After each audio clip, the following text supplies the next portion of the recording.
making it the most costly Japanese street auto ever. The cost likewise incorporates an evening's settlement at the circuit, an uncommon coat which will connote the wearer as one of the 50 to have experienced the experience, and a one-year go to the circuit so you can take a shot at your lap times.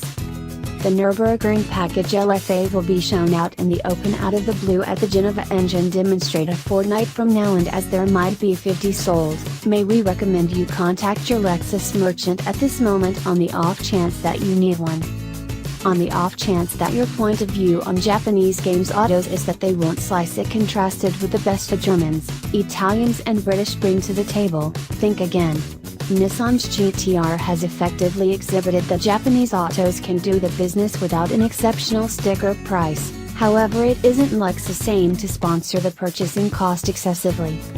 Talk has it that the decade-long advancement battle couldn't in any way, shape or form be amortized successfully crosswise over only 500 autos, and regardless of how they juggle the numbers, each LFA costs significantly more to create and work than the simple $375,000 you're being requested to part with.